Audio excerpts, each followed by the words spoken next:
정말 감사합니다. 이렇게 아름다운 교회에 또 이렇게 아름다운 강단에 서보기는 처음인 것 같습니다. 예, 이렇게 저를 불러주시고 또 이렇게 여러 성도님들을 뵙게 된 것 참으로 감사합니다. 오늘 장로님들 또 우리 유목사님 너무 감사합니다. 이 모든 은혜가 하나님께로 온 줄 믿고 하나님께 영광을 돌리겠습니다. 잠시 기도하겠습니다. 하나님 감사합니다. 이 땅에 복을 주시어서 1200여 년 전에 선교사를 통해서 주님 친히 피 흘려 세우신 교회인 줄 믿습니다. 하나님 이렇게 아름답게 선장하고 부흥케 하신 하나님 감사합니다. 이 아름다운 교회에 이 귀한 교회에 부족한 여종인 줄 알면서도 보내신 분이 주님이신 줄 믿습니다. 여종의 입술을 주장하여 주시어서 이 밤에 우리 모두가 은혜 받는 시간 되게 하여 주시고 홀로 영광 받아 주시옵소서. 감사드리며 예수님의 이름으로 기도드립니다. 아멘. 다시 한번 우리 청년 1부 2부 회장님에게도 감사를 드리고 이렇게 청년부 헌신 예배에 저를 불러주셔서 감사합니다. 그래서 무슨 말을 어떻게 전해야 될지 정말 두려운 마음으로 여러분께 말씀을 전하겠습니다. 제가 어디로 가든지 저를 소개할 때에 꼭 선교사 18년 전에 중국에 들어간 귀한 선교사라고 이렇게 말씀을 하시는데 저는 여러분들이 얼마나 귀한지 모르겠습니다. 여러분들만큼 복받은 성도들이 없는 것 같아요. 이렇게 좋은 교회에 예배 드리는 거 정말 복받은 분들이에요. 왜냐하면 첫째는 정말 우리 선교사님이 세우신 교회고 또 우리 유목사님이 오셔서 이렇게 선장시키시고 얼마나 이 이단들이 특히 신천지나 이런 이 이단들이 많은 이때에 좋은 교회, 좋은 목사님을 정말 만난 것은 복 중에 복인 줄 압니다. 그런 의미에서 여러분들은 참 복 있는 분이기에 제가 정말 더 감사하게 귀하게 이 시간을 생각합니다. 그 다음에 또 저를 소개하는 걸 꼭 이명박 대통령 여동생이라고 소개합니다. 또 뿐만 아니라 한자를 더 붙여갖고 친여동생, 막내 여동생, 하여튼 여러 말로 저를 소개를 하고들 했습니다. 그것도 다 지나간 얘기들이죠. 그런데 그렇게 소개를 하는데도 불구하고 말씀을 다 마치고 사석에 가면은 저한테 물어보는 분이 있어요. 정말 진짜냐고 꼭 물어봐요.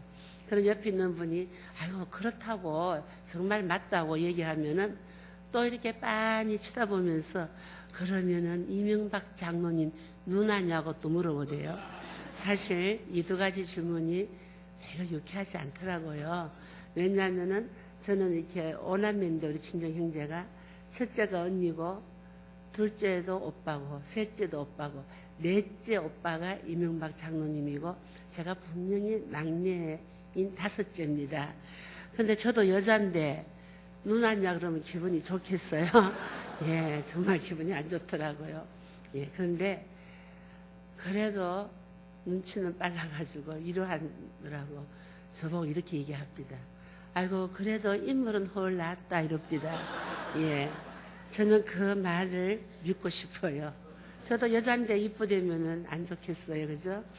예, 왜 제가 서두에 이 말씀을 드리느냐면은 대통령의 여동생이 진짜냐 가짜냐 이건 제게 아무런 의미가 안 됩니다. 의미를 주지 못해요. 그러나 누가 저보고 정말 예수를 잘 믿느냐 정직한 선교사냐고 물어봐 주신다면은 저는 두 손을 모으고 다시 한번 생각해 볼 큰 의미를 갖겠습니다. 우리가 눈에 보이는 권세나 권력이나 재물이나 이런 것들은 다 허상에 불과해요. 저는 정말 그것을 피부로 느끼며 체험하며 지냈습니다. 그러나 우리가 눈에 보이지 않지만 예수님 닮기를 원하시고 정말 거룩한 일에 정말 동력하기를 간절히 원하며 정말 하나님을 기쁘게 해드린다면 우리 하나님께서는 정말 기뻐하실 줄 믿습니다. 오늘 본문 말씀 4절에도 우리 하나님께서는 모든 사람이 구원을 받으며 진리를 아는 데 이르기를 원하신다고 하셨습니다. 우리가 다 예수를 믿기만 하면은 거저 주시는 하나님의 은혜로 구원받고 우리는 죽어서 천국 갈 수가 있습니다. 그러나 죽어서 천국이 아니라 이 땅에 살면서도 예수 믿는 사람은 천국을 누리며 살아야 됩니다. 행복하게 살아야 돼요. 무엇이 남보다 더 가졌고 내가 누구보다 잘나서 행복을 누리는 것은, 기쁨을 누리는 것은 이방인들의 행복입니다. 우리 믿는 사람은 아무것도 없어도 정말 하박국 선지자처럼 정말 아무것도 없고 없다 할지라도 나를 구원해 주신 여호와 때문에 즐거워하고 기뻐해야 될 줄 믿습니다. 저는요, 예수 믿으니까 기뻐해야 된다, 항상 기뻐해야 된다, 이렇게 하라고 아무리 저는 정말 들어도 안 기쁘더라고요. 솔직히 내가 정말 예수님을 만나기 전에는 기쁨이 없더라고요. 그러나 내가 예수님을, 하나님을 내가 1대1로 만난 이후부터는 정말 행복하고 정말 기쁘기 짝이 없습니다. 제 생활이 변화가 있고 제가 무슨 그래서 그런 게 아니에요. 그대로 내 생활이 있지, 그대로지만 예수님을 만나기 전에는 지금 생각하면 그게 우울증이었을 거예요. 우울하고. 예수를 만난 이후에는 얼마나 기쁜지 몰라요. 그래서 저는 이 기쁨을 혼자서만 누릴 것이 아니라 내 삶을 간증하면서 한번 함께 기쁨을 즐기자 싶어서 하나님께서 이렇게 들어보내시는 것 같아요. 그래서 저는 이 시간에는 어머님의 기도를 중점으로 여러분께 말씀을 드리고 싶습니다. 제 믿음의 뿌리가 우리 어머님이었기 때문에 저희 어머님은 47년 전에 56살에 전국하셨어요. 저희 어머님이 56살에 그 나이가 되면 요즘 권사님들은 얼마나 젊고 예뻐요, 그죠? 근데 저는 도대체 우리 어머님의 젊고 예쁜 얼굴을 상상이 안 되고 기억이 안 납니다. 물론 막내이기도 하지만 제가 우리 어머님을 상상하고 기억나는 것은요, 우리 어머님의 모습은 머리가 하얗고 몸이 얼마나 쇠약한지 화상이 아이였는데요, 심장병이 있어서 그냥 집에만 들어오시면 양말부터 벗어서 제치고 숨을 몰아쉬시고 이렇게 연약하신 우리 어머님이었지만 늘 우리 오남매를 위해서 장사 나가셨다가 언제 들어오시는지 모르지만 한숨 주무시고 나면은 우리 어머님은 기도 시간이었어요. 그래서 우리 오남매는요, 우리 어머님의 기도 소리에 잠을 깨기 시작하고 따라서 기도하면서 하루가 시작되었습니다. 그리고 늘 저희 어머님은 얼굴에 그렇게 번약하시지만 환한 미소를 머금고 늘 행복한 모습이었고 늘 감사하는 모습이었습니다. 어디에서 우리 어머님이 그렇게 감사한지, 늘 그렇게 행복하신지 저는 신앙의 철이 들고 알게 되었습니다. 오늘 1절 본문 말씀에도 보면은 1장에서 말씀을 해오시다가 그러므로 첫째로 권하노니 모든 사람을 위하여 간구와 기도와 도구와 감사를 하되, 이렇게 기록되어 있습니다. 하나님의 말씀입니다. 우리가 구원 받은 사람들에게 기도를 하되 그냥 하는 것이 아니라 구체적으로 간절하게 기도하라고 이렇게 자상하게 우리에게 명하고 계시는 것 같아요. 저는 일하고 있는 현장에서도 선생님 기도는 어떻게 합니까? 라고 물으면요, 다른 기도를 알리지가 않습니다. 우리 어머님의 기도를 예를 들면서 우리 기도를 이렇게 하자, 이렇게 가르칩니다. 뿐만 아니라 제가 중국에 18년 전에 들어갔는데요, 아무것도 모를 때 중국에서 크리스마스가 뭔지 뭐 추수감사절이 뭔지 모를 때에 제가 들어가서 선교를 하기 시작했는데, 저는 들어다니면서 가르칠 때요, 그때는 한국 선교사가 들어가기 힘든 초창기 때 들어갔기 때문에 한국 선교사가 왔다면은 온 동네 잔치였어요. 지금은 그렇게 할 수가 없습니다. 인터넷이 발달이 되고 정보망이 발달된 중국이기 때문에 그렇게 못하지만, 그때는 한쪽 구석에 무슨 일이 생겨도 모를 때였기 때문에 지방에 그 시골에 가면은요, 참 2시간씩 걸어가지고도 한국 선교사가 왔다면은 막 이렇게 막 모일 때였습니다. 그때에 말씀을 전하기도 하고 우리 기도는 이렇게 하자고 가르치고 하나님이 누구신가를 가르치고 이럴 때였습니다. 저 중국이 정말 미래가 있어요. 왜냐하면은 제가 온 어지간한 관계없이 탈북자가 저한테 찾아왔기 때문에 한 7, 8년을 탈북자와 공동체를 하다가 또 제 의지와는 관계없이 이명박 대통령이 시장에 당선되니까 공동체가 규제를 받게 됐어요. 그래서 지도자를 양성하기 위해서 제가 저 중국 가르쳤던 교회들을 두루 신방을 다니면서 지도자들을 선발해서 현장으로 들고 올 때입니다. 저는 정말 놀랐어요. 제가 헤어질 때 그들이 선생님도 언제 오시느냐고 얼마나 말씀을 사모하는지. 그럼 제가 헤어질 때 이렇게 하고 헤어졌거든요. 우리가 헤어지더라도 기도 속에서 만나자.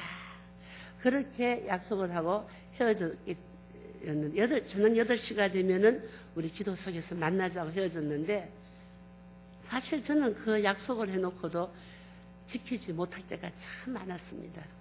그런데 제가 그렇게 약속했던 교회들을 7년 후에, 8년 후에, 10년 후에 갔더니요, 그들은 3명이든 5명이든 저녁 8시가 되니까 교회에 와서 기도를 하는데요, 얼마나 정말 열심히 기도를 간절하게 하는지. 제가 어느 교회에 갔더니 제가 온 줄도 모르고요, 기도를 하는데 우리 이윤진 선교사님 지금 어디 있는지 모르지만 안전을 지켜달라고 눈물로 기도하고, 제가 이렇게 예를 들어서 가르쳤던 기도를 쫙 하면서요, 그렇게 약속을 지키고 있는 기도하시는 분들이 있기 때문에 저 중국은 미래가 있고 마지막 때에 하나님께서 쓰시지 않겠나, 저는 그런 비전을 갖고 선교하고 있습니다. 예, 어쨌든 간 저희 어머님은 저희 오남매를 위해서 늘 장사를 하러 나가셨는데, 무슨 가게가 있거나 일정한 장소가 있어서 장사를 한 것이 아닙니다. 학교 앞이라든지 뭐 동네 한모퉁이라든지 시장 한모퉁이, 또 심지어는 시골 장날, 5일 장날에 가면은 그 시골 장터 한쪽 구석에 자판 하나만 깔 수 있으면은 어디든지 앉아서 풀빵을 굽기도 하고 호떡을 굽기도 하고 펑 튀기도 하고, 겨울철 같은 데는 생선을 한 개 짝 떼가지고 팔기도 했습니다.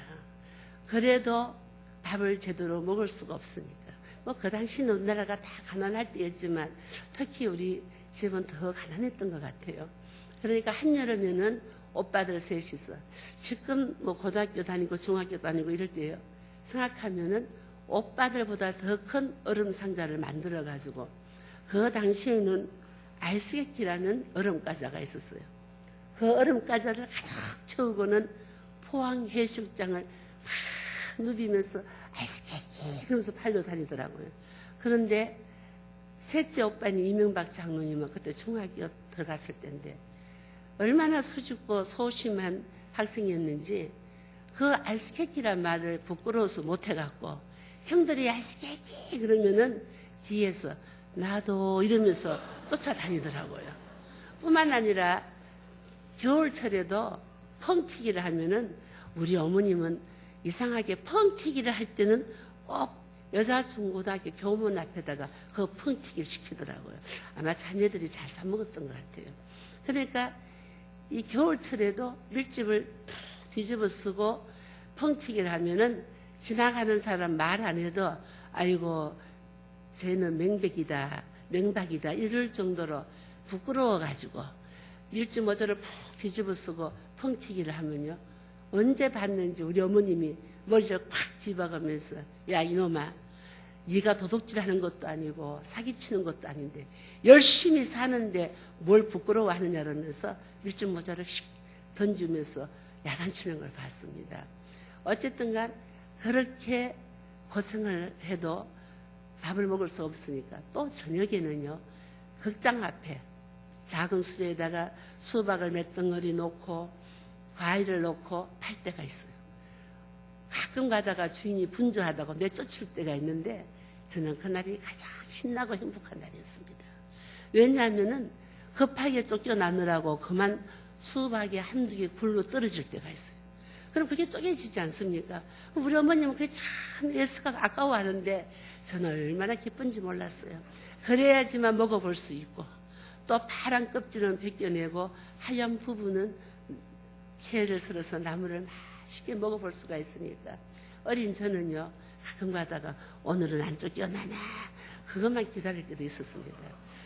그래도 그때 어른들의 표현을 그대로 빌리자면은 입에 풀칠을 제대로 못하니까 어느 날 서울로 돈 벌러 가야 되겠다고 우리 부모님들이 말씀하셨어요.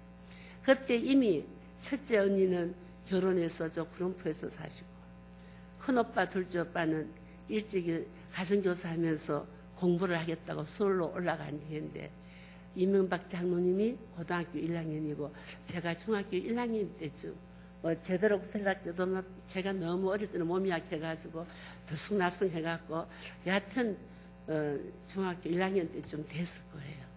그때에 우리 부모님들이 우리 남매를 어디다 두고 올라가셨느냐 하면은 저희 포항이 고향인데 포항 초등학교라고 있어요. 포항에 가면 그 앞에 덩그란 개화집이 하나 있었는데 말이 개화집이지 언제 허물을 줄 줄 모르고 언제 할 줄 모르는 절간이라는 별명이 있었어요. 아마 절을 했던 모양이에요. 그런데 저 집을 칸막이를 10칸을 이렇게 동그랗게 해가지고 13대가 살고 있었습니다. 그 13대에 사는데 우리도 방 하나를 얻어서 살았는데 우리가 사는 방 이쪽 옆에는 거지 가족이 살았고 이쪽 옆에는 중풍병을 앓고 있는 할아버지 할머니가 살았어요. 가끔가다 요즘도 그 얘기를 해요. 우리 그때 그 살 때에 그 거지 가족들이 참 부러웠다고. 그 사람들은 동네 한 바퀴만 돌고 오면은 일을 쑤시고 나오는데 우리는 밥도 못 먹을 때니까 그렇게 요즘 얘기하면서 웃을 때가 있습니다. 어쨌든 간 그 방 하나도 유지를 못하고 중풍병을 앓고 있는 그 할아버지네 방을 칸막이를 해가지고 통로는 같은데 문간방에다가 우리 남매를 두고 가실 때에 아주 간절하게 기도해 주셨어요. 그런 후에 당부한 말씀이 있습니다. 얘들아, 어떤 일이 있어도 주일 날은 꼭 교회 가야 된다. 무슨 일이 있어도 주일 학교에는 꼭 가야 된다. 뭐 어떠한 일이 있다 할지라도 주일은 꼭 지켜야 된다고 3번이나 당부하시고 서울로 올라가셨어요. 기차를 타고 가시는데 마지막에 창밖을 내다보면서 얘들아 밥을 먹게 되면은 너희들을 불러 올리마 하고 떠나셨어요. 1년이 넘도록 정말 그 방에서 고생했습니다. 물론 우리 어릴 때에 늘 고생했지만 그 방은요 정말 냉골인지 그때는 겨울인데 왜 이렇게 추워요, 그죠? 냉골인데다가 생활비가 늦게 오면은 굶기는 일수고 이미 등록금을 못 내서 학교는 못 간 지 오래됐고 하여튼 더 힘들었던 것은 그 할아버지 할머니네가 가난하니까 중풍에 걸렸는데 고양이나 쥐를 잡아가지고 약을 해 드시더라고요. 얼마나 비린내가 나는지. 저는 제 소원이 비린내 안 나고 냄새 안 나는 방에 사는 것이 어릴 때부터 소원이었어요. 늘 통풍이 안 드는 방에 사니까 곰팡이 냄새가 나고 이러니까. 어쨌든 그렇게 고생하고 있던 중에 학교를 다녔으면 겨울 방학 때쯤 됐습니다. 옆에 집을 통해 연락이 왔어요. 이제 밥을 먹게 됐으니까 너희들 빨리 올라오라고. 조사할 필요가 전혀 없더라고. 왜냐하면은 학교 못 간 지는 오래되었고 뭐 세간살이 준비할 게 없으니까 그냥 그날로 밤차를 타고 올라갔습니다. 저는 정말 그날 밤 기차를 타고 올라가면서 한숨도 못 잤어요. 왜 못 잤느냐? 너무 기뻐가지고. 저는 오빠들 밑에 자라가지고요. 늘 오빠들이 입던 옷을 입으니까 내가 남자인지 여자인지 분별을 못했어요. 돈이 없으니까 머리를 못 가가지고 머리가 기니까 여자인 줄 알았지. 그러니까 늘 그렇게 살다가 이제 서울에 올라가면은 학교에도 갈 수 있고 교복도 입어볼 수가 있고 무엇보다도 밥을 먹을 수 있다는 그 소망 때문에요. 얼마나 기뻐가고 잠을 못 자고 하여튼 새벽녘에 어머님의 마중을 받고 내렸습니다. 어머님을 따라 갔더니요. 그때에 지금 서울에 올라가면은 이태원이라는 동네가 있어요. 아주 지금은 가본 뻔한 거리가 된, 뭐 관광 명소가 돼가지고 뭐 전혀 그 옛날을 알아볼 수 없도록 그렇게 번화한 거리가 됐는데요. 그 당시에는 재래시장이 조그만한 게 하나 있었고 미8군이 있어갖고 미군들이 많이 왔다 갔다 그런 시대입니다. 어머님을 따라갔더니 그 이태원 재래시장 옆에 방 하나를 얻어가지고 또 우리 부모님이 살고 있었어요. 항상 방 하나를 얻으면은 부엌으로 들어가서 방이기 때문에 부엌 끼고 뭐 이 신발 벗고 뭐 이렇게 조금 부엌 끼고 들어가는 그런 방에 살고 있는데 아침에 어머님을 따라 시장에 갔습니다. 갔더니 그 이태원 재래시장의 한복판에 저기 뭡니까 뭐라 그러죠? 하여튼 장사하시는 그 거리가 쭉 있는데 입구에 노점상이 있는데 입구에 생선을 한 개 짝 떼놓고 팔고 계시더라고요. 저는 그 첫날을 생전 잊지를 못합니다. 얼마나 서울이 추운지 말만 듣던 서울인데요. 그 옛날에는 왜 그렇게 추웠던지 모릅니다. 저희 어머님 손이 빨갛게 얼었는데 칼끝으로 생선을 떴는데 생선이 떨어지는 게 아니라 칼끝이 부시식하고 떨어질 정도로 온통 꽁꽁 얼어붙은 겨울이었습니다. 그런데 저는요, 그 추위가 아무런 문제가 되지 않았어요. 제 머릿속에는 고향에 있을 때도 겨울에 생선 한 개짝을 떼서 팔았는데 지금도 똑같은 모습인데 어떻게 밥을 먹을 수 있는지 그게 궁금했습니다. 오후에 알게 됐어요. 저희 부모님이 그 시장에 나오는 쓰레기 치는 일과 공중 화장실을 청소하는 일을 맡았더라고요. 그 일이 뭘 그렇게 중요하냐고 생각 드실지 모르지만 그 당시에 우리나라가 일거리가 없을 때인데 그 일을 맡는데도 굉장히 그게 심했다고 해요. 경쟁이 심했다고 합니다.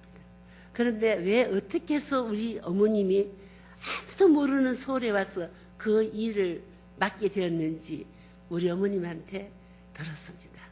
저희 어머님이 매일 새벽마다 정말 기도를 하는데 어느 날 우리 좋으신 하나님이 그렇게 감사하더라고요. 무엇이 그렇게 감사했느냐 하면은 고향에 있을 때도 그 일정한 장소가 없어서 늘 떠돌아다니면서 고생을 했는데 아무도 모르는 서울에 와가지고 그 생선 한 개짝 놓는 자리를 차지하게 해주신 우리 하나님이 너무너무 감사했다고 합니다. 이렇게 좋으신 우리 하나님께 어떻게 보답을 해야 될 것인지를 그것을 다 놓고 기도했다고 해요. 3일 만에 감동을 이렇게 받았다고 하대요. 우리 하나님은 전도와 전도하는 것을 가장 기뻐하는구나. 이걸 깨닫게 되었다고 합니다. 우리 하나님이 가장 좋아하는 것은 전도니까 내가 저 노점 상인들을 잘 섬겨가지고 교회에 전도해야 되겠다. 이렇게 감동이 왔다고 합니다.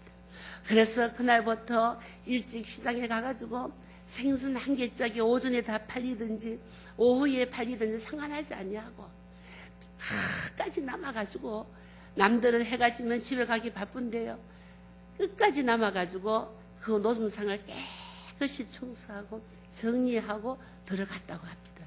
그것도 누가 시키는 것도 아니고 알아주는 것도 아니고 월급 주는 것도 아닌데, 하루 이틀 하다가 말겠지 했는데 1년이 넘도록 주일날 교회 가는 날 쉬는 날 외에는 하나같이 그렇게 매일 하니까요, 그 소문이 시장 조합에 들어가가지고 그 일을 맡게 되었다고 합니다.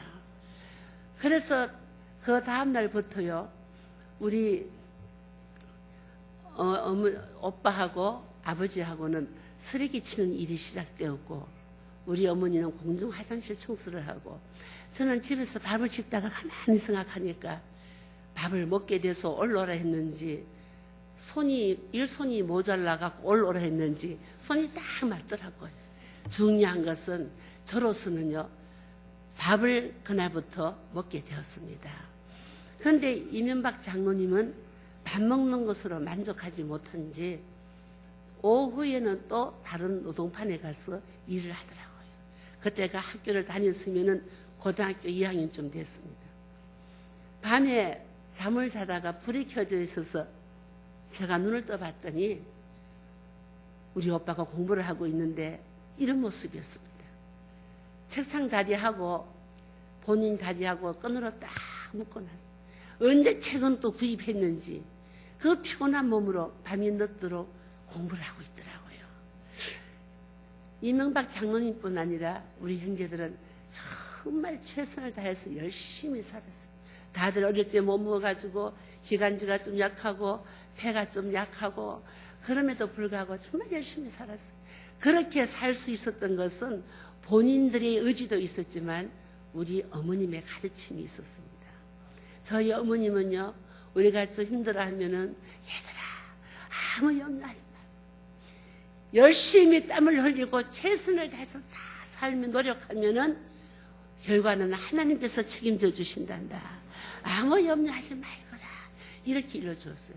어느 때는 우리 오남매가 고만고만하니까 싸울 때도 있잖아요. 다툴 때도 있잖아요. 야단치는 것이 아니었습니다. 얘들아 아무 염려하지 말거라. 너희들이 정말 예수님을 잘 믿고 열심히만 산다면은 너희들 장래는 하나님께서 책임져 주신단다. 아무 염려하지 말거라. 이렇게 일러주었습니다. 그런 어머님의 가르침과 본인들의 의지가 합쳐졌기 때문에 그렇게 열심히 살 수 있었다고 저는 확신합니다. 어쨌든 간 그렇게 힘든 일을 하시면서도요, 저희 어머님은 하루도 빠지지 아니하고 365일 그 시간에 한숨 주무시고 나면은 기도 시간인데요, 어디서 그렇게 눈물이 나는지 눈물로 간절하게 기도합니다. 첫 번째로 나라와 민족을 위해서 기도했습니다. 하나님, 우리나라는 참 가난합니다. 그동안에 정쟁도 많았고 어려움도 많았기 때문에 지금은 아무것도 하나님 앞에 영광을 돌릴 수가 없습니다. 그러나 나중에 복을 받으면 전도하는 나라가 되게 해주세요. 어느 때는 장사하시면서 무슨 말씀을 들었는지 하나님 앞에 따질 듯이 기도하더라고요. 하나님, 이 문제를 해결해 주시지 아니하면은 이 나라가 어떻게 복을 받을 수 있습니까?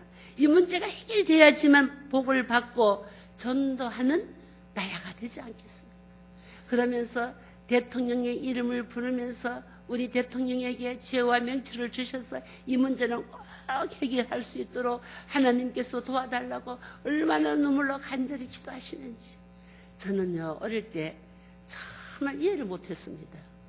우리 엄마는 우리 밥도 못 주면서 나라와 민족으로 해서 제일 먼저 저렇게 기도를 하느냐고 저는 정말 이해를 못했어요.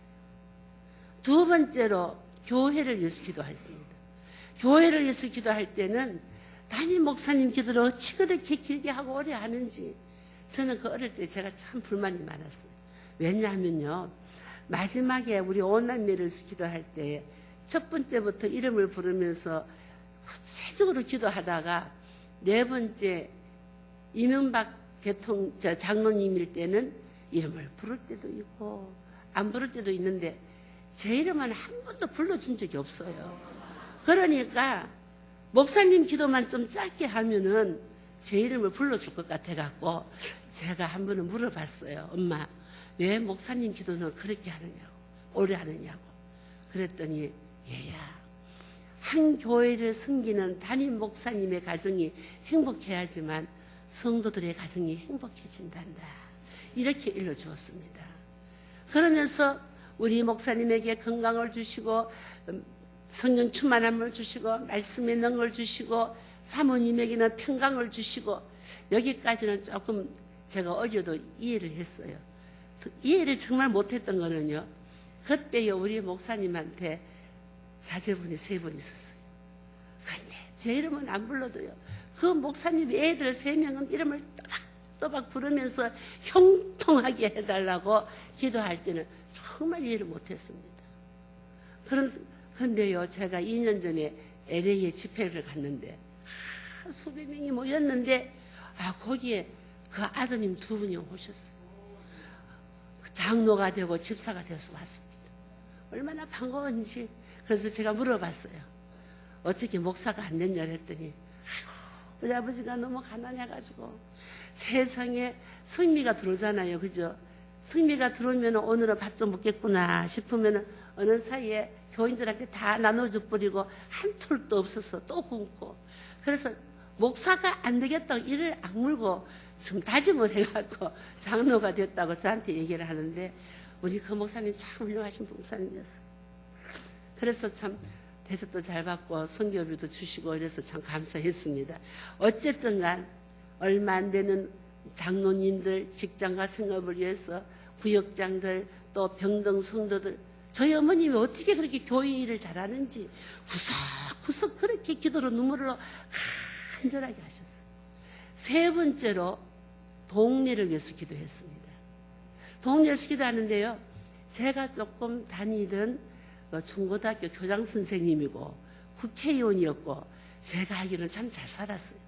또 그분의 이름을 부르면서 얼마나 기도를 길게 하는지 어느 날 제가 화가 나갖고 엄마한테 따졌습니다. 엄마, 그 사람은 잘 먹고 잘 사는데 왜 그렇게 기도를 길게 하느냐고. 그랬더니 제 속을 아는지 모르는지 얘야, 엄마는 무식하고 가난하기 때문에 아무것도 하나님 앞에 영광을 돌릴 수가 없단다. 그러나 많이 배우고 부자가 예수 믿고 은혜를 받으면은 얼마나 많은 일로 하나님 앞에 영광을 돌릴 수 있지 않겠니? 이렇게 일러주었습니다. 저 우리 어머님께 참 감사를 드려요. 어릴 때부터요, 저보다 나은 사람을 위해서 기도하는 우리 무엇인가 할 수 있다는 것을 전 어머님한테 배웠습니다. 요즘 철이 들고 나니까 정말 감사하더라고요. 교회도 마찬가지 아닙니까? 이렇게 아름다운 교회가 이렇게 돼갈 때는 얼마나 많은 정말 육군들이 장로님들, 군사님, 지사님들 기도와 그 협력이 없으면 이렇게 아름답게 교회가 이루어질 수 있습니까? 저 일을 내가 해야 되는데 내가 할 수 없을 때에 우리 좋으신 하나님께서는 다른 분을 통해 성도들을 통해서 일이 성취되어 가고 있지 않습니까? 얼마나 감사합니다. 내 대신 내가 해야 될 일을 다른 분이 해주시는데 얼마나 감사합니다. 정말 감사합니다. 그래서 저는 이렇게 체험하며 정말 보면서 살았어요. 질투하거나 시기하는 건 하나님이 참 싫어하시더라고요. 정말 잘 나가는 사람을 더 잘 나가게 기도하고 더 좋은 일을 할 수 있도록 축복 기도하고 그들을 중보 기도하면요 우리 하나님께서는 언젠가는 동일한 환경을 부여해 주시는 좋은 하나님이시더라고요. 예, 너무 감사합니다. 그 다음에 통장, 반장, 또 홀로 사는 노인들 그때 저희 어머님 기도를 제가 가만히 들어보면요 그때도 고아들이 얼마나 있었는지 그래서 그 불쌍한 고아들을 위해서 그렇게 눈물로 기도하시더라고요. 그렇게 한 다음에 4번째 마지막에 우리 오남매를 위해서 기도했습니다. 그 기도를 요약하면은 이런 기도였어요. 하나님이 내게 맡긴 하나님의 자녀 아무것도 할 수 없습니다. 나는 몸도 연약하고 무식하고 가난하기 때문에 밥도 제대로 먹일 수가 없습니다. 그러나 하나님의 자녀이니 하나님께서 책임지시고 말씀 속에 잘 자라게 해서 나중에 하나님 앞에 영광 돌리고 교회에 충성하고 나라와 민족이 필요로 하는 사람이 되게 해달라고 그렇게 눈물로 간절하게 기도하셨습니다. 그리고는 바쁜 집안일을 막 하고는 훌쩍 장사로 떠나셔요. 저는 어리기 때문에 집에 남아있는 일이 많은데요. 제가 어느 때는 우리 어머님 기도한 자를 일부러 이렇게 살펴봐요. 그럼 우리 어머님의 눈물 자국이 항상 떨어져 있고, 어느 때는 우리 어머님 눈물 닦은 이 수건이요, 일부러 제가 짜봅니다.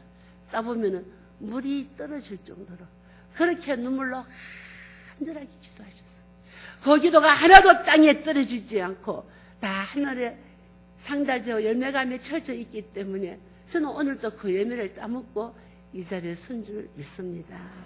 사랑하는 우리 병영교회 성도 여러분, 여러분들도 다 주님이 주신 명을 다 하고 천국 가신 후에 여러분들의 자녀들, 여러분들의 후손들이 여러분들의 눈물의 기도의 열매를 따먹을 수 있는 가문이 되시기를 주의 이름으로 부탁을 드립니다. 그런데요, 그렇게 기도만 했다 해가지고 그 기도가 다 열매를 맺습니까? 저는 그런 신앙의 철이 들고 나니까 어느 부모가 자녀들에서 눈물로 기도하지 않는 부모가 있습니까? 요건 또 수능 시험 때문에 요즘 얼마나 기도 많이 합니까? 뿐만 아니라 어느 부모가 자녀들에서 희생하지 않는 부모가 어디 있어요, 그죠? 그래도요, 전 하나님이 기뻐하는 일을 해야지만 그 기도가 다 열매를 맺을 수 있다고 생각합니다. 성경에도 봤더니 너희가 나를 택한 것이 아니라 내가 너희를 택했다 했습니다. 왜 택했느냐? 가서 열매를 많이 맺어가지고 열매가 항상 있어서 내 이름으로 기도하면은 다 허락해 주신다 그러지 않았습니까? 여러분 열매 없이 기도하면은 허공에 날아갈 뿐입니다.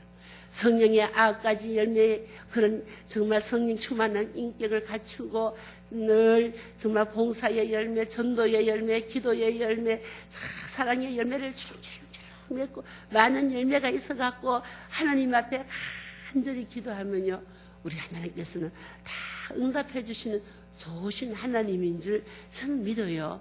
그래서 저희 어머님은 매년 12월 15일이면은 추도 예배 드리는 날입니다. 그때는 우리 제일 큰 오빠가요, 어머님의 신앙 얘기를 쭉 합니다. 47년 전에 천국 가셨는데요, 지금까지도 해마다 어머님의 신앙 얘기를 해도 끝이 없어요. 우리 어머님이 신앙생활을 잘하셨는지. 저희 어머님은 아무리 분주하게 장사하다가도 담임 목사님이 신방 오신다면요, 다 내려고 청청걸음으로 집에 와서 예배를 받아요. 저희 어머님은 목사님께서 예배를 다 축복 예배를 마치고 가려고 그러면 꼭 붙잡아요. 목사님 잠깐만요, 꼭 붙잡습니다. 그리고는 우리 집은 어디로 가나 부엌이 좁기 때문에 재래식 선반이 양쪽에 있습니다. 한쪽에는 펑 튀는 국수가 쌓여져 있고 한쪽에는 삶아 묻는 국수가 이렇게 한 묶음 이렇게 늘 이렇게 있어요. 그럼 저희 어머님이 목사님을 잠깐 기다리려고 하셔놓고는 손으로 이렇게 국수를 뽑는데요, 저는 어릴 때에 우리 어머님 손이 저울인 줄 알았습니다. 어쩌면 이렇게 빼서 샀는데요, 딱 한 그릇만 삶아가지고 무슨 양념이 있었겠어요. 그래도 정성껏 기도하면서 그거 삶아갖고 목사님을 딱 드리면요, 우리 목사님도 맛있게 드시고 가시더라고요. 가시자마자 엄마한테 제가 투명스럽게 물었어요. 엄마, 목사님은 왜 바쁘대는데 국수 삶아주느냐고. 왜 물어봤겠습니까? 조금만 더 삶아가지고 저도 좀 주워 때렸으면 제가 절대로 안 물어볼 텐데 어쩌면 그렇게 딱 한 그릇만 삶아서 그렇게 대접을 하는지. 그랬더니 저희 어머님이 저한테 이렇게 말씀하시대요. 얘야, 담임 목사님을 잘 섬기면 복을 받는다. 그 바쁜 가운데에도 이 누추한 집에까지 와서 이렇게 우리 가정을 위해서 복을 빌어주시는데, 간절하게 빌어주시는데 어떻게 맨입에 보내느냐고. 담임 목사님을 잘 섬겨야 복을 받는. 우리는 어릴 때부터 복 받는 비결을 그렇게 배웠습니다. 뿐만 아니라 설날이나 명절날 같은 때는요, 그 없는 가운데도 바구니에다가 계란을 담아가지고 목사님 댁에 갖다 주라고 꼭 이명박 장로님하고 어릴 때에 위에 뭐 형들은 일찍 객지에 나갔으니까 어릴 때 같이 살았는데요. 꼭 오빠 손에 지켜가지고 갖다 주라고 그래요. 그러면서 뒤통수를 보고요, 꼭 한 말씀 하셔요. 얘들아, 꼭 축복기도 받고 와야 된다고. 그 말이 떨어지자마자 제가 오빠한테 쪼르기 시작했습니다. 오빠, 평생 가도 난 이 계란을 한번 못 먹어봤는데 왜 목사님 집에 이렇게 많이 갖다 주느냐고. 정말 저는 그때 계란을 못 먹어봤습니다. 그런데 지금도 그 계란 얘기를 하면요, 계란이 왔다 갔다 하는데 그렇게 크게 생각될 수가 없는 거예요. 그랬더니 아무 말도 안 해요. 목사님 집에 가까워지면은 마음이 조급하니까 제가 오빠한테 이렇게 얘기했습니다. 오빠도 하나 빼먹고 나도 하나 빼먹어도 표가 안 나니까 하나씩 빼먹고 갖다 주면 안 되느냐고. 지금 생각하면 반법론까지 제가 가르쳐 줬어요. 그런데도 아무 말이 없더라고요. 목사님 때 딱 대문 앞에 오니까 딱 돌아서 갖고 저보고 이러대요. 아무개야 이름 부르면서 어머니 말씀에 순종하면 복 받는다 안 카나? 복 받자! 이러면서 속 들어가더라고요. 지금 제 생각으로 표현을 한다면은 허파가 뒤집어질 정도로 속이 상했습니다. 그래도 따라 들어갔어요, 제가. 그랬더니요, 우리 목사님이 이리 오느라 하고 기도를 해주시는데 머리에 손을 다 얹고 이렇게 기도하셨어요. 하나님, 이 어린 남매들이 말씀 속에 잘 자랐어. 나중에 하나님 앞에 영광 돌리고 교회에 충성하고 나라와 민족이 필요로 하는 일꾼이 되게 해달라고 얼마나 머리에 손을 얹고 간절하게 기도해 주시는데 그 기도 받고 나오면서 제가 이렇게 중얼을 했습니다. 계란 갖다 주니까 엄마하고 짜고서는 기도도 똑같이 한다고. 제가 얼마나. 그런데요, 짜고서 기도한 겁니까? 신앙의 철이 들고 나니까요, 우리 어머님 속에 있는 하나님과 우리 담임 목사님 속에 하나님이 한 분이시고 한 영이시기 때문에 기도 제목도 내용도 같은 줄 믿습니다. 또 그냥 저희 어머님이요, 늘 우리한테 죽만 주다가 어느 날 아침에 국수를 삶아줍니다. 그러시면서 하시는 말씀이, 얘들아, 오늘은 참 기쁜 날이다, 뜻깊은 날이다 이래요. 그래서 내가 엄마 오늘은 무슨 날인데? 제가 어릴 때 늘 배가 좀 고픈 듯하고 철이 없었던 질문이 그렇게 많았다고 그래요. 엄마 오늘 무슨 날인데? 그랬더니 우리 어머님이 이렇게 얘기하셔. 오늘은 우리나라가 해방된 날이란다. 어느 때는 오늘은 우리나라가 해방을 외치는 3.1절이란다. 이렇게 좋은 날에 죽을 먹을 수 있느냐? 국수는 죽이 아니지 않느냐? 이러면서 국수를 삶아줬어요. 저는 참 우리 어머님께 감사를 드려요. 어릴 때부터 나라와 민족을 사랑하는 마음을 길러줬기 때문에 저는요, 나이가 60이 넘어도요, 좋은 거 먹고 기뻐해야 되는 걸 알고 있습니다. 얼마나 감사한지 모르겠어요. 우리 오늘 바꿔서 생각합시다. 저희 어머님이 저희가 어릴 때부터 주일학교를 꼭 가야 되고 어릴 때부터 기도 속에서 자랐고 어머님의 그 신앙을 본을 받았기 때문에 지금도 이 자리에 선 줄 믿습니다. 주일학교가 얼마나 귀한 것을 저는 그래서 알고 있습니다. 주일학교뿐만 아니라 우리가 자녀들을 키우고 양육할 때에 정말 저녁 먹일 때부터 기도 가운데 말씀 속에서 잘 양육하면요, 그들이 나중에 좀 세상에 가서 방황하다가도 그 속에 예수님을 사랑하는 뿌리가 있다면은 언제나 교회에 돌아올 수 있지 않겠습니까? 그래서 우리는 어린 자녀들을 정말 우리에게 책임이 있다고 생각합니다. 주일학교 교사들도 얼마나 책임이 있는지 몰라요. 저는 우리 청년들이 지금 섬기고 봉사하고 있지만요, 주일학교 교사가 얼마나 중요한 것을 우리 어머님한테 배웠기 때문에 저는 대학교 다닐 때에 주일학교 교사는 꼭 했습니다. 오늘 좀 밤이 늦어도 뭐 마음대로 하라 했으니까 주일학교 교사하다가 복받은 얘기를 제가 좀 해야 될 것 같아요. 저는 그래도 대체로 대학교 다닐 때부터 조금 수월하게 다녔습니다. 왜냐하면은 오빠들이 취직을 해서 얼굴을 받기 시작했고 성공 가도에 달릴 때이기 때문에 그렇게 했는데요. 제가 대학교 다닐 때에 주일학교 교사를 했는데 얼마나 담임 목사님한테 사랑을 받았냐면은 어떤 학년을 맡겨도 저는 제일 전도를 많이 해가지고 제일 많이 부흥을 시켰어요. 그러니까 우리 목사님 저를 참 이뻐했습니다. 물론 얼굴도 참 예뻤어요. 예, 하여튼 그래 정말 사랑을 받았는데 저희 어머님이 참 저를 무섭게 키웠어요. 우리 시집간 언니는 더 무섭게 자랐고 저녁만 되면 바깥에 못 나가게 해요. 뿐만 아니라 그 헌에 빠진 그 대학교 다닐 때 미팅도 한번 못했습니다.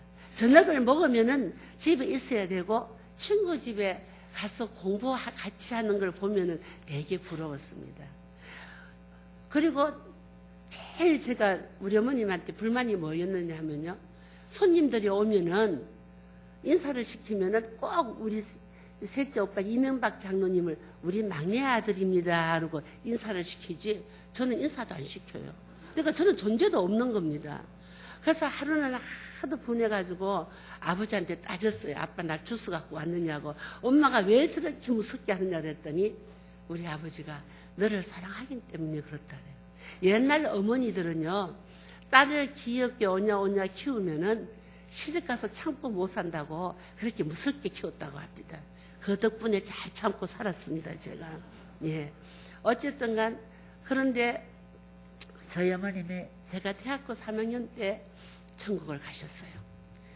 오빠들이 효도한다고 얼굴 받으니까 심장병이 있는 우리 어머님을 연세 사브란스 병원에 입원을 시켰는데 2달 만에 돌아가시는데요.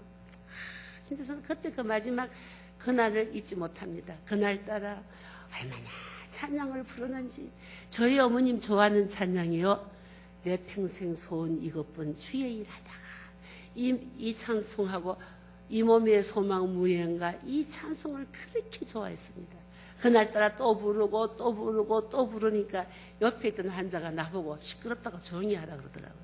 그래서 엄마 보고 제가 그랬죠. 엄마 좀 절제하라고. 그랬더니 저희 어머님이 저보고 얘야 오늘은 내버려 두라. 내가 얼마나 더 이 땅에 살아서 하나님 앞에 찬양을 올리겠느냐 이러면서 계속 찬송을 부리고요. 또 손님이 문병으로 오면은 속에서 너희들 예수 믿으면 참 행복하대. 우리 어머님은 이상하게도요. 예수 믿으라고 한 번도 그런 적이 없어요. 너희들 예수 믿으면 참 행복하대. 늘 그렇게 말씀하시더라고요. 그런데 그날 밤 우리 어머님 8시경에 두 눈을 감으셨는데 얼마나 그 얼굴이 환하고 빛이 나는지 저는 그 얼굴을 잊지를 못합니다.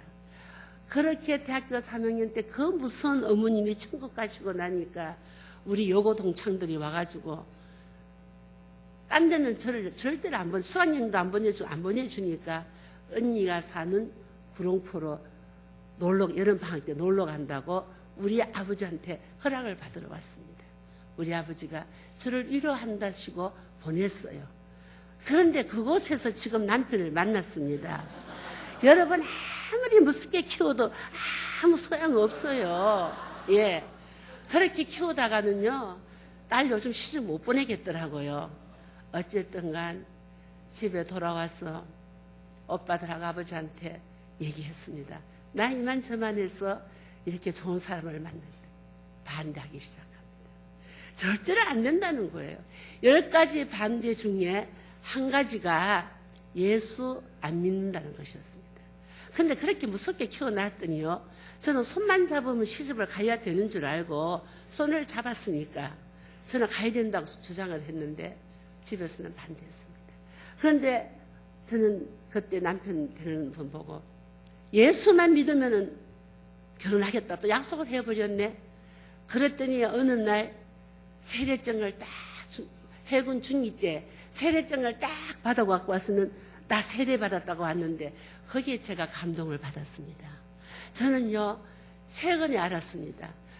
사관학교 특강 가고 군부대에 집회 가고 나서 군인들이 무대기로 세례 받는 걸 저는 그때 그걸 몰랐어요. 모르니까 나를 얼마나 사랑하면은 예수 믿고 세례증까지 받아왔나 싶어갖고 더 결혼을 하려고 마음을 딱 먹었습니다. 그런데요, 끝까지 반대합니다. 그래서 아버지한테, 아버지 나는 결혼해야 되겠다니까 우리 아버지가 오빠들한테 얘가 거기다 걔하고 시집을 안 가면 무슨 안 될 이유가 있는갑다, 시집을 보내자. 우리 아버지 가까스로 허락했습니다. 오빠들이 아버지 그래도 안 돼요. 고생은 어머니 때의 끝입니다. 절대 내 동생을 저렇게 어려운데 시집을 보낼 수가 없다는 거예요. 그럼 어떻게 해요? 날짜를 우리끼리 잡아가 지금도 용감해서 여러분 앞에 섰지만 그때도 용감했던 모양이에요. 선착장을 다 돌려버렸어요. 그랬더니 전화가 오기 시작하니까 그래도 안 된다는 거예요. 오빠한테 저를 얼마나 사랑하는지.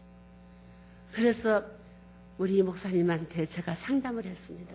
이렇게 하는데 어떻게 할까 그랬더니 우리 목사님이 저보고 가만히 듣고 있더니 좋은 수가 있다고. 어떻게 해요? 그랬더니 12월 15일 날 어머니 추석 예배 때 내가 말씀을 전하지 않느냐. 그때 함을 치고 오면은 내가 함 예배를 봐주겠다. 우리 목사님이 그렇게 저를 사랑했습니다.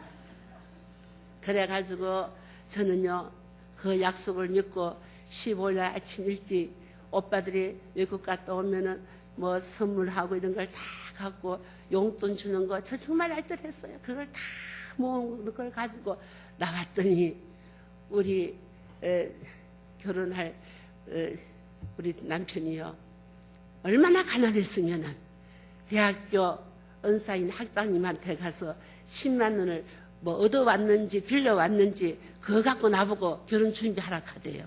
그래 그걸 갖고는 종로에 있는 쭉 금은방을 다니면서 세상에 경험이 없으니까 금반지를 상가락지를 50% 그때는 왜 시장 가면 50%씩 막 깎을 때 아닙니까? 깎아달라니까 절대 안 깎아주니까 종로 일가에서부터 상가까지 걸어왔습니다. 금은방 가는 데마다 반지를 안 깎아주니까 계속 걸어오는데 종로 상가에 왔습니다. 얼마나 예쁜 비단이 이렇게 걸려있는지 한복이 얼마나 예쁜 한복이 걸려있는지 제 마음에 집에서 반대하니까 혼수 준비를 안 해주니까 저렇게 예쁜 옷을 한번 입어봤으면 하는 그런 마음이 있었어요. 그래가지고는 남편 될 사람하고 구경이나 하자고 들어갔는데요. 세상에 여자 주인이요 맨발로 뛰어내려와서 아이고 이윤준 선생님 잘 오셨다고 손을 잡고 기뻐하는 겁니다. 저 영문을 몰라고 왜 그러냐 그랬더니 그 사장님 말씀에 세상에 제가 뭐 대학교 다닐 때 교사한다고 그 집사님들을 다 알 리가 없지 않습니까? 제가 국민학교 4학년 형제반을 가르쳤는데 변시성을 가진 형제의 어머니였습니다. 얘기를 들어보니까 저 녀석이 생전에 기도도 안 하던 녀석이 어느 날부터 새벽 기도가 갔다 와서 한숨 자고 가게에 나오려고 자려고 누우면은 머리맡에 딱 와서 하나님 아시지요? 우리 선생님 시집 가는 거 아시지요? 우리 어머니한테 제일 좋은 한복 한 벌만 주라고 말씀해 주세요. 기도를 했다고 합니다. 하루가 지나고 이틀이 지나도 이제 하다가 말겠지는데 3일째 되니까 머리맡에 오더니 하나님 아직도 말씀 안 해주셨어요 하면서 큰 소리로 또 그렇게 기도했다고요. 일주일 내내 그러니까 우리 집사님이 기가 솔봐가지고 야 이거 안 되겠다. 도대체 너그 선생님이 누군데 그랬더니 우리 선생님이 이윤준 선생님인데 시집 가는데 엄마 한복을 해줘야 돼요. 우리 보고도 기도 부탁했는데 집에서 반대하나 봐요. 그러니까 그러면 내가 한번 전화해볼게. 그날 약속하고 왔는데 전화를 못했다고 합니다. 얼마나 그 얘기를 듣고 저는 또 제 얘기를 다 했어요. 이만저만해서 이렇게 반지를 안 깎아줘서 이렇게 왔다 했더니 아무 걱정하지 말라고. 그걸 다 가지고 옆에 가더니 반지하고 목걸이는 고치고 뭐 이렇게 해서 와갖고요. 저는 그때 깨달았습니다. 집사님이요. 정말 제일 좋은 옷 한 벌하고 차이 나는 옷 두 벌하고 세 벌을 선물을 하셨어요. 그리고 나 함도 얼마나 그냥 고생맞게 잘 저는 처음 봤죠. 막 이렇게 해가지고 주는데 하나를 달라고 간절히 기도하면은 세 가지를 주시는 좋으신 하나님인 걸 저는 그때 깨달았습니다. 근데요, 또 얼마나 감사한지 그때 따라 저는 일찍 들어가서 20, 30명의 친척들이 와서 예배를 드리는데요. 우리 목사님이 그날따라 얼마나 짧고 은혜스럽게 말씀을 하는지, 말씀을 끝나고는 저한테 신호를 딱 보내대요. 그래서 제가 나와가지고 또 신호를 보내가지고 함을 주고 왔는데, 그래도 우리 목사님이 함 예배를 드렸어요. 뭐 반대하든지 말든지 뭐 오빠들 어쩔 수 없지 않습니까? 그래서 15일 날 함 예배를 드리고 20일 날 결혼을 했습니다. 여러분, 제가 뭐 지금 40몇 년 전에 결혼한 거 보고하는 거 아닙니다. 정말 제가 봉사를 기쁨으로 섬겼더니 우리 하나님께서는 그렇게 복을 주셨습니다. 사랑하는 성도 여러분들, 주의 일을 하는데 교회에서 식당에서나 성가대에서나 교사나 무엇을 하든지 정말 담임 목사님 뜻에 맞게 서로 의논하면서 정말 기쁨으로 하나님 앞에 섬기면요, 절대 복을 받을 줄 믿습니다. 정말. 그런데 한 가지 부탁이 있어요. 우리 젊은 청년 형제자매들한테. 저는 우리 남편이 정말 잘생겼어요. 그때는 해군 장교니까 더 잘생겼죠. 제가 지금도 정말 간증을 다녀봤지만 우리 장로님보다 잘생긴 장로를 보들 못했습니다. 예. 그리고 박력도 얼마나 있는지 몰라요. 그런데 제가 절대 박력 보고 자매들 형제 탓하지 마십시오. 그 박력 죽이느라고 얼마나 힘드는지 몰라요. 그 음식도 얼마나 힘든지 모릅니다. 나중에 제가 간증할 시간에 자세히 간증하겠지만 절대로 우리 형제들도 매력 있는 여자 절대 만나면 안 돼요. 그저 깨끗하고 정결하고 남편을 세우고 남편을 정말 잘 순종하고 그렇게 하는, 우리 교회에서 서로 봉사하면서 결혼해가지고 그저 단기 선교 때 휴가 때 단기 선교 가서 섬기고, 이거 얼마나 행복한지 모릅니다. 저는 방역 보고 결혼했다가 선교사가 되긴 됐습니다. 훈련을 잘 받고. 여하튼 그렇게 결혼은 정말 잘해야 될 줄 믿습니다. 특별히 저같이 이렇게 하나님께서 계획을 세웠으면은 모르지만, 그러나 지금은 우리 장로님이 얼마나 저를 돕고 있는지 모릅니다. 이 말 안 하고 한번 간증했다가 얼마나 후회했는지 몰라요. 예. 그렇게 정말 주일학교나 정말 청년부 교사들이나 뭐 중고등부 교사들 정말 잘 예수님을 가르쳐야 얼마나 중요한 사명인 걸 얘기하다가 제 간증을 했습니다. 또 저희 어머님 장례식 때요, 많은 분들이 와가지고 그렇게 울더라고요. 청년들이 와서.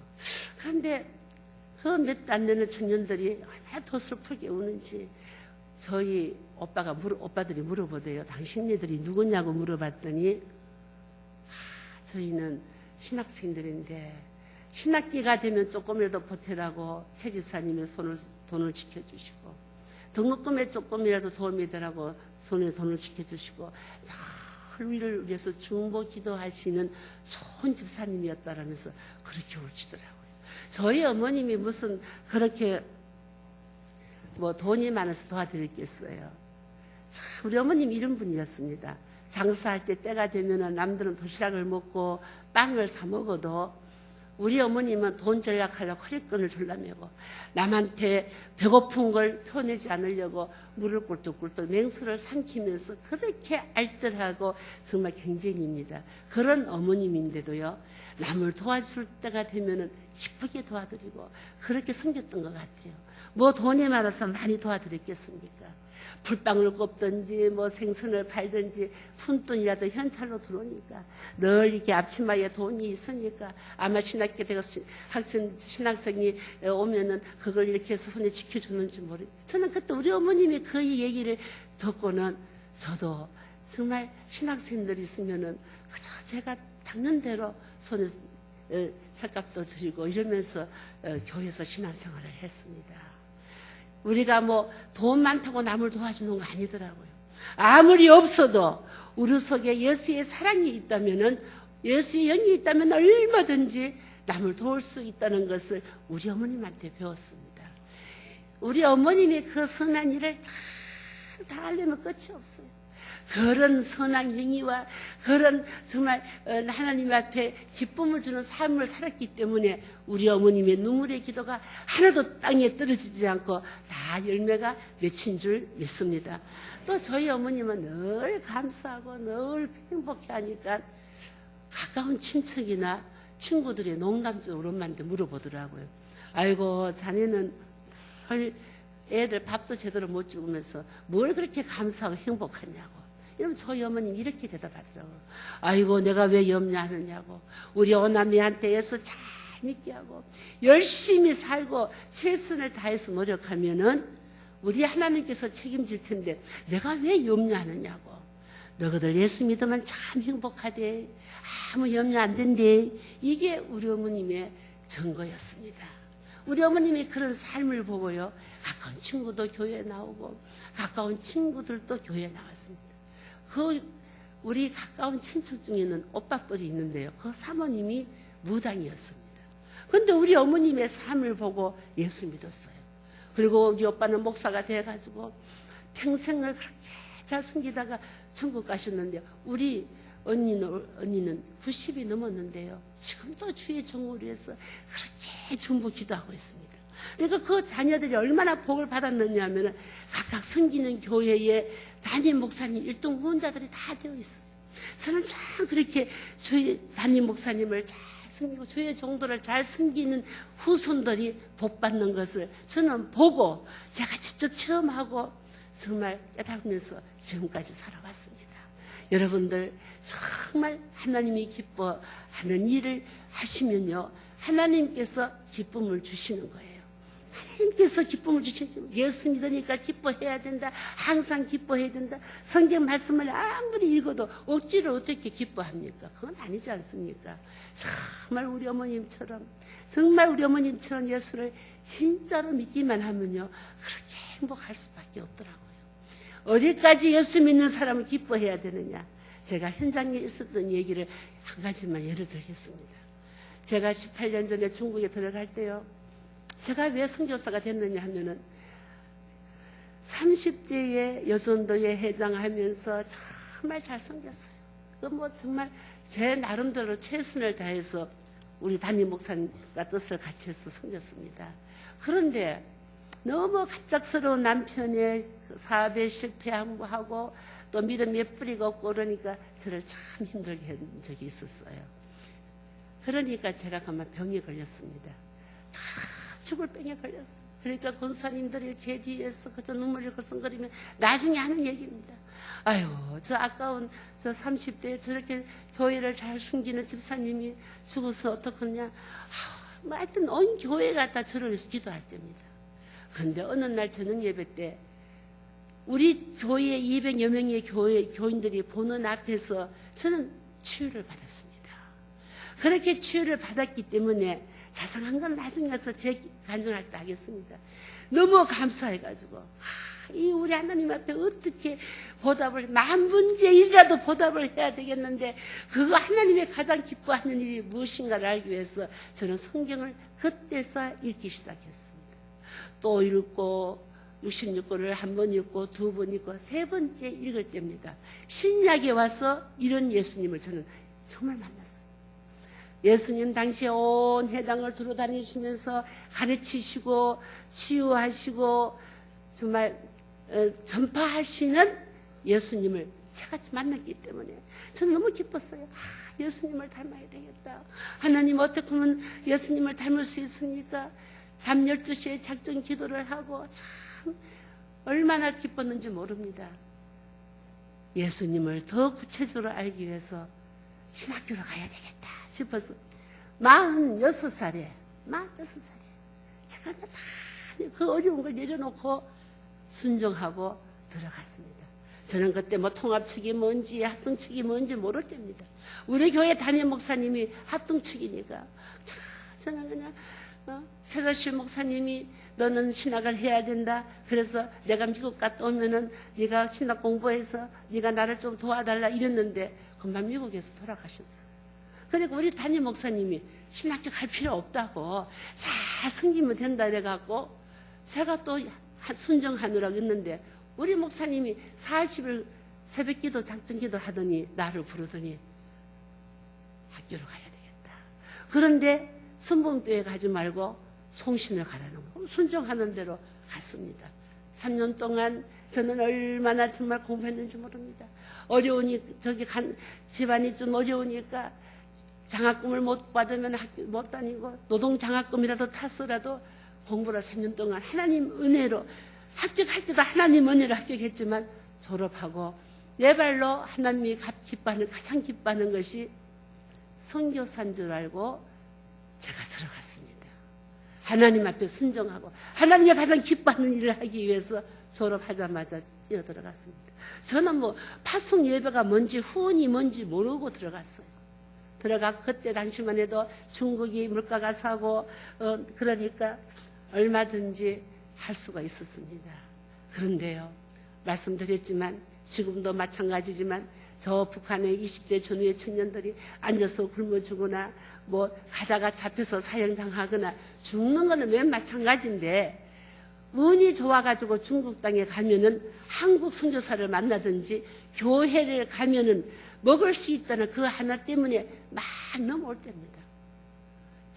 한밤중에요. 한밤중에 처소교회에서 유부 여자들을 가리키고 있는데 밤 3시가 됐습니다.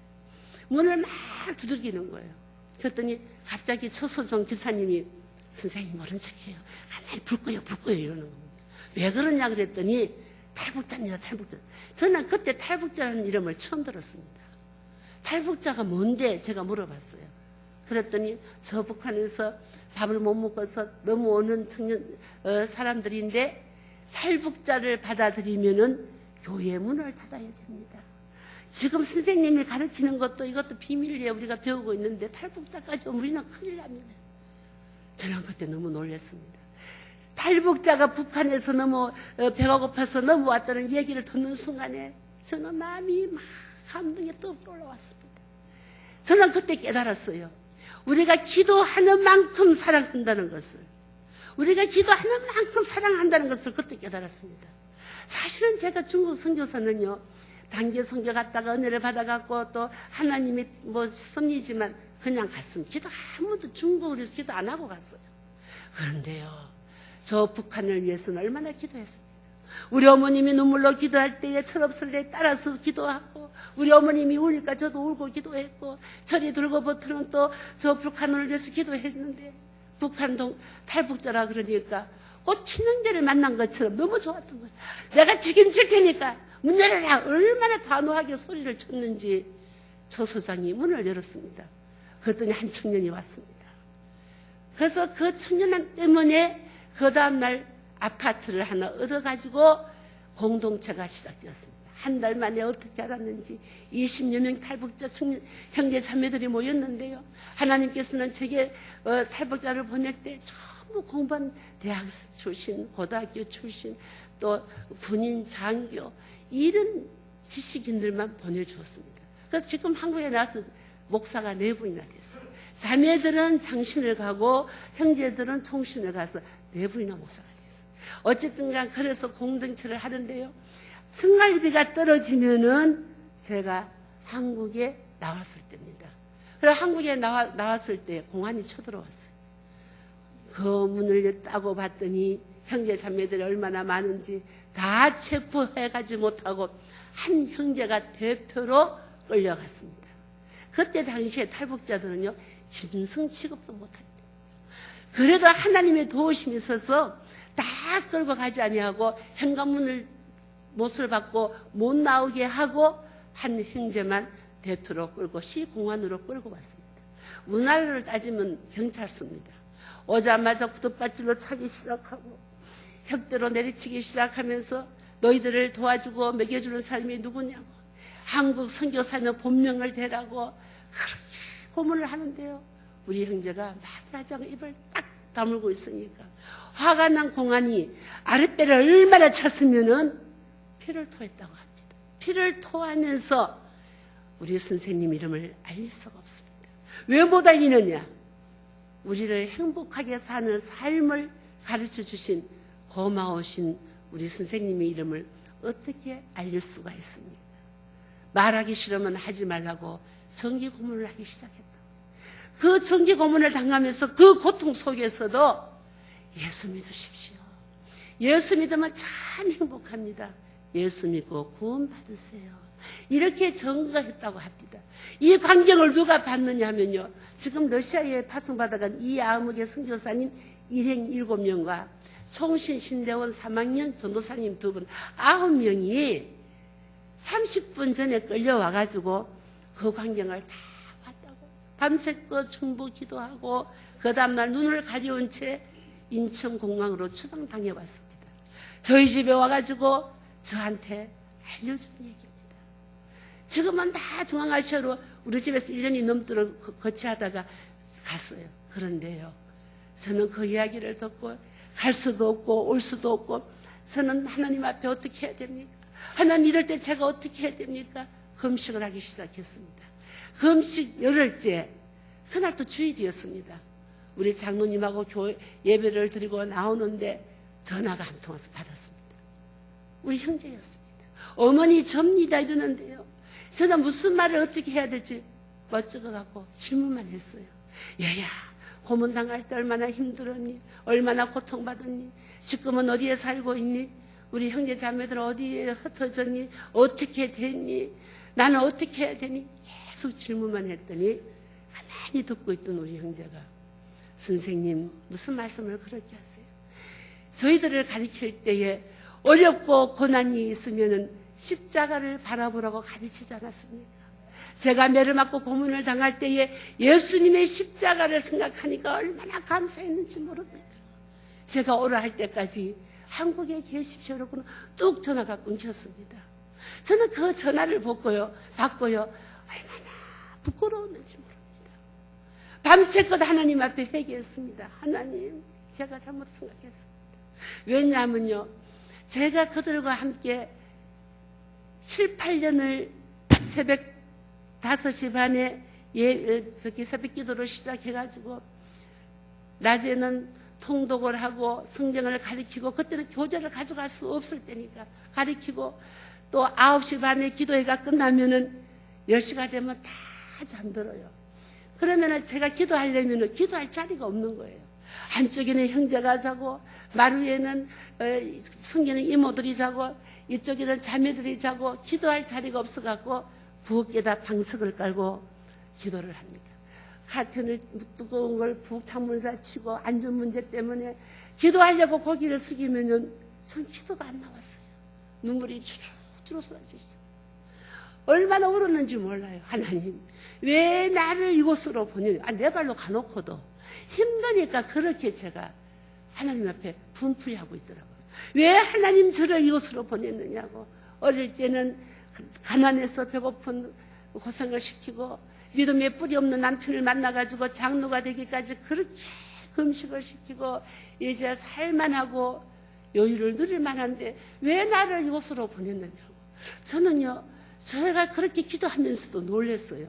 아니, 내가 하나님 은혜를 갖겠다고 은혜 쫓아와 놓고 하나님 앞에 넋두리 하고 있더라고요.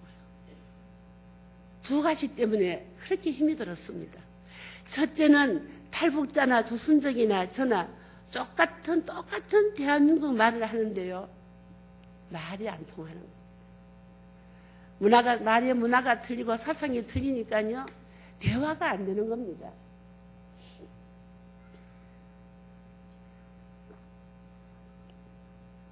낮에 상담할 때 제가 이렇게 위로하면은 공부가 끝나고 자기네들끼리 쑥덕쑥덕 하다가는 반응이 이렇게 옵니다.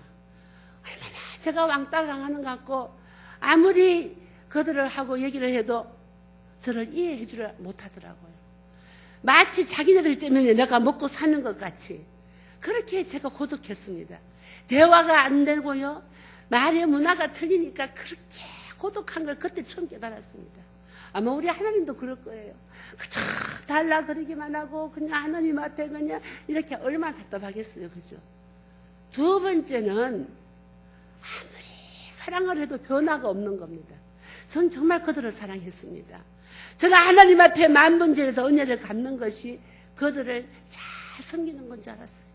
제가 한국에 나와가지고 시장에서 옷을 사 입으면요, 같은 가격으로 옷을 사다 입히고 신발을 신기고 또 먹어보고 물기가 없는 밑반찬은 우리 교회 봉사부장한테 부탁을 해가지고 다 만들어 가져가서 먹이고, 이 얼마나 무거운 짐을 갖고 갔는지 지금도 이 어깨가 그때 물건을 나누느라고 아픈 거예요. 지금도 막 보따리 갖고 들어갑니다.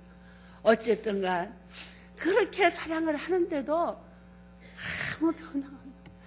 너무 낮에는 커튼을 치고 안전 때문에 방 안에만 있다가 해가 지면 밖에 두더지처럼 나가니까 답답할까 봐 없는 돈을 버스로 대절해서 한국에서 사온 옷을 입혀갖고 시공원에 와서 한국 사람이 여행한 것처럼 와서 찬양을 부르기도 하고, 가서 깊이 들어가서 장시간 기도 훈련을 시키고 사랑도 가르치고 감사하는 마음도 그렇게 가르쳐도요, 변화가 없는 겁니다. 10분을 잘하다가 한 번만 자기네들 요구를 안 해주면 쌩 하고 돌아가더라고, 제자리로. 오죽하면 제가 속으로 쟤네들이 김정일을 닮았나, 제가 이럴 마음이 들 정도로 그렇게 변화가 없으니까, 하나님 앞에 하나님의 저들은 변화가 없습니까? 아무리 제가 가르쳐도 변화가 없고, 왜 저는 추방도 안 시켜주느냐고 얼마나 울었는지 모릅니다. 그런데 변화가 없습니까? 오늘 우리 형제가 매를 맞고 고문을 당할 때에 예수님의 십자가를 생각하니까 얼마나 감사했는지 모릅니다. 이렇게 때가 되니까 변화가 되어 있더라 이 말입니다. 변화가 없다는 건 제 생각이었습니다. 여러분들 자녀들 중에 혹 속이는 게 있습니까? 믿지 않는 남편 때문에, 아내 때문에, 가족 때문에 속 썩는 일이 있습니까? 매를 맞은, 애매한 매를 맞아도 하나님을 생각하고 참으면 아름답다고 베드로 전서에 기록되어 있습니다.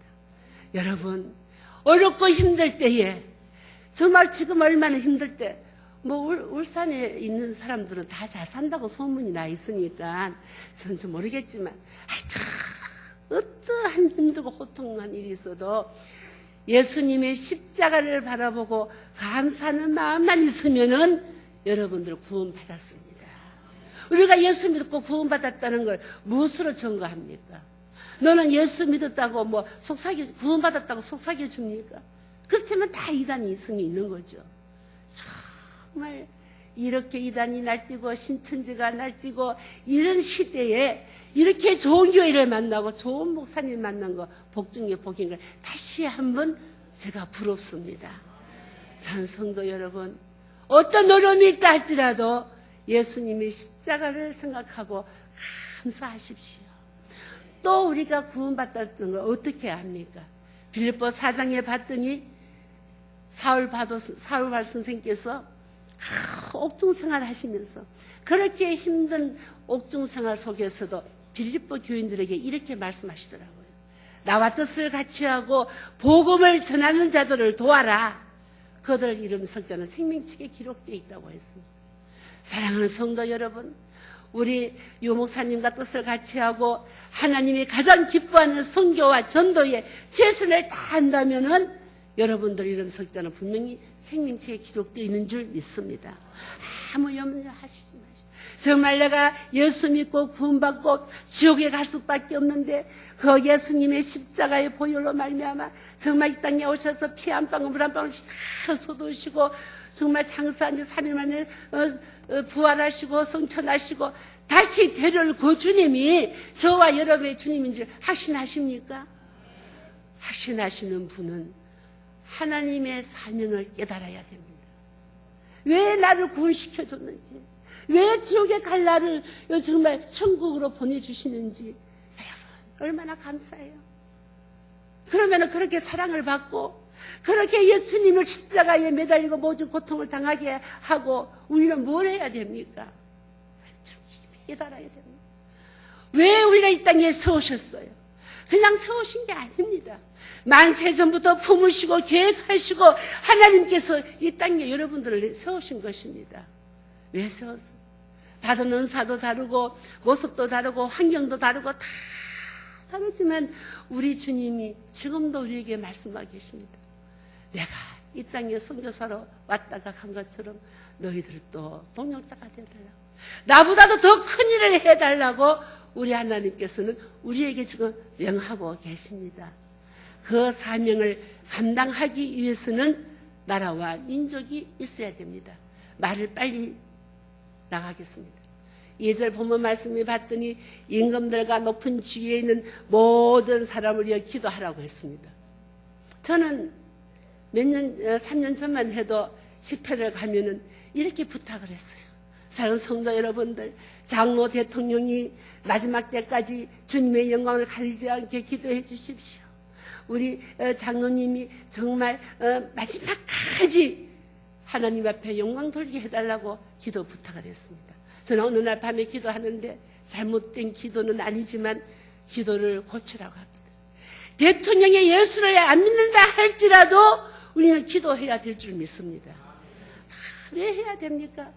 왜 우리는 대통령을 위해서 기도를 해야 되고 신앙의 지도자들을 위해서 기도해야 됩니까? 마귀들은 지도자 한 사람 쓰러뜨리면 다 쓰러집니다. 한 나라의 대통령을 길을 끊고 되면 다 흔들리니까 우리는 기도해야 될 줄 믿습니다. 오늘 본문 말씀에 봤더니 경건하고 단정한 중에 고요하고 편안한 생활을 하기 위해서라 했습니다. 저는 수많은 나라를 다녔습니다. 우리 하나님께서는 환경을 들어서 부족한 여종을 동남아나 미국, 유럽을 몇 바퀴씩 돌게 했습니다. 얼마나 나라가 가난하면은 얼마나 불행한가를 저는 너무 잘 알고 있어요. 우리 북한 형제들은 너무 잘 알고 있죠. 7, 8년 동안 그들과 함께 공동체를 함께 먹고 함께 자는데 제가 그걸 모르겠습니까? 그러나 제가 그 얘기를 다 할 입지도 못되고 제가 이 시간에 다 할 수도 없지 않습니까? 얼마나 힘들고 어렵다는 거 알지 않습니까? 제가 있었던 얘기는 나중에 하더라도 미국의 유명한 북한에 1년에 60분씩 왔다 갔다 하시는 목사님이 계셔요. 저한테 와서 이런 얘기를 합니다. 윗사람에게 좀 알리라고. 얼마나 지금 북한이 힘들면은 부녀자들이 임신을 하면요 혜택을 못 받으니까 아기를 낳았는데 너무 배가 고파서 살만 먹는다고 합니다. 여러분, 저 북한이 그렇게 어려운 우리는 지금 얼마나 행복합니까? 우리가 왜 이렇게 잘 삽니까? 다 힘든다고 말들이 많지만요 외국에 나가면 한국을 얼마나 부러워하는지 몰라요. 저는 다른 거는 모르지만 이렇게 마음껏 기도할 수 있고 마음껏 찬양할 수 있고 마음껏 예배 드릴 수 있고 내가 주음같이 붉은 죄를 지었을지라도 하나님 앞에 회개하면 용서받고 또 기쁨으로 또 다시 살고 이거 얼마나 복받은 나라입니까? 더 복받은 것은 우리 선교사가 세계에서 두 번째로 많이 보내는 나라가 우리 반쪽이 남한인 것입니다. 우리가 무슨 지하 자원이 있습니까? 인구가 많습니까? 우리가 무슨 국토가 넓습니까? 이 작은 반쪽 나라가 이렇게 큰 일을 담당하고 있습니다. 저는 지난달에 필리핀에 가서 우리 이영들 목사님 교회 가서 너무 놀랐습니다. 얼마나 잘하고 있는지. 저는 외국에 나가서 우리 선교사들이 얼마나 잘하고 있는지 얼마나 감사합니다. 그렇게 잘할 수 있는 것은 보내는 선교사인 성도들이 기도를 해주고 협력을 해주고 정말 하니까 힘이 있어서 잘하고 있다고 저는 생각합니다. 우리는 정말 감사해야 될 줄 믿습니다. 그런데 우리만 이렇게 편안하게 우리가 예수 믿어야 됩니까? 우리가 이렇게 마음 놓고 이렇게 할 수 있었던 것은 여러분들이 더 잘하고 계실 줄 믿습니다. 외국 선교사의 그 흘린 피가 있고 선교자의 피가 있고 정말 우리 어머님같이 소상된 눈물의 기도가 있기 때문에 지금 이렇게 아름다운 성전에서 예배를 드리고 있다고 저는 생각합니다. 우리는 우리 후손들에게 우리 자녀들에게 어떤 나라를 물려줄 수 있다고 생각합니까? 여러분 정말 중요한 때입니다. 지금 우리가 돈을 물려주고 이런 것 하나도 나라가 없으면 다 소용없더라고요. 여러분 우리는 나라와 민족을 위해서 기도할 때인 줄 믿습니다. 고요한 생활이 뭡니까? 이방인들 죄 때문에 하나님께서 정쟁을 주는 거 아닙니다. 믿는 우리가 바로 서지 아니하면 믿는 우리가 하나님 앞에 회개하지 아니하면은 참다가 인내하다가 마지막에 주는 심판이 정쟁이 아닙니까 여러분? 우리는 정신 차려야 됩니다. 정말 기도할 때인 줄 믿습니다. 올해는 얼마나 중요한 일이 많이 있습니까? 12월 달에 대선이 있지 않습니까? 우리가 누구를 뽑아야 될지 모르지 않습니까? 기도해야 될 줄 믿습니다. 하나님 누구를 찍어야지만 이 나라가 다시 기독교 나라로 하나님 앞에 영광을 돌릴 수 있습니다. 우리 남북이 정말 복음으로 통일되어 가지고 정말 세계에서 제일 가는 선교하는 민족이 된다면은 우리 후손들, 우리 자녀들은 저절로 다 편안하게 살 줄 믿습니다. 이 일을 위해서 우리는 기도해야 될 줄 믿습니다. 이렇게 기도하는 것이 3절에 봤더니 마땅히 하나님께서 받으실 만한 선한 일이라고 말씀하고 계십니다. 하나님이 마땅히 받으셔야 될 선한 일은 우리는 나라와 민족을 기도해야, 늘 기쁨으로 감사하는 마음으로 우리는 기도해야 될 줄 믿습니다. 역대하 7장 14절로 이런 약속의 말씀이 있습니다. 내 이름을 걷는 내 백성이 그 악한 길에서 떠나 스스로 낮추고 기도하여 내 얼굴을 구하며 내가 하늘에서 듣고 죄를 사하여 주시고 땅을 고쳐주신다는 약속의 말씀이 있습니다. 사랑하는 성도 여러분, 우리가 먼저 하나님 앞에 회개하고 제사함을 받고 우리가 먼저 믿는 우리가 하나님 앞에 바로 설 때에 우리가 가는 곳마다 땅을 고치는 역사가 있는 줄 믿습니다. 우리 후손들에게 좋은 땅을 물려줘야 될 것 같습니다. 그래서 우리는 정말 하나님 앞에 칭찬받는 우리가 되어야 될 줄 믿습니다. 잠언 22장 4절에도 이런 약속의 말씀이 있습니다. 겸손과 여호와를 경외하는 자의 보응은 재물과 영광과 생명이라고 했습니다. 여러분, 나는 아무것도 할 수 없습니다. 나는 아무것도 할 수 없습니다. 나는 아무것도 할 수 없지만 주님만이 하실 수 있습니다. 주님의 십자가의 보혈만이 할 수 있다고 고백할 때에 우리 하나님께서는 다 책임져 주실 줄 믿습니다. 기도하겠습니다. 하나님 감사합니다. 이전에게 주님 사랑하는 교회에 와서 이 부족한 여종이 무슨 말을 했는지 알 수 없지만 다 잊어버린다 할지라도 다 기억이 없다 할지라도 우리는 이 땅에서 천국을 누리며 행복하게 사는 삶을 살아갈 수 있도록 지혜를 주시옵소서. 사랑하는 아버지 성도들이 우리 유 목사님과 뜻을 같이 하고 멍열을 같이 하고 하나님이 가장 기뻐하는 선교와 전도의 최선을 다할 때에 우리 가정 다 주님께서 지켜주시고 복 날려주시기를 간절히 기도드립니다. 사랑하는 교회를 통해서 하나님 주님의 기뻐하는 일이 풍성하게 일어나게 도와주시옵시고 이 아버지 우리 병영교회 성도들의 기도로 인해서 이 지역에 살고 이 울산 전 지역이 성시화되고 이 민족이 다시 한번 살 수 있는 기도의 원천이 될 수 있도록 주님 역사하여 주시옵소서. 주님 홀로 영광 받아 주시옵소서. 감사드리며 예수님의 이름으로 기도드리옵나이다. 아멘.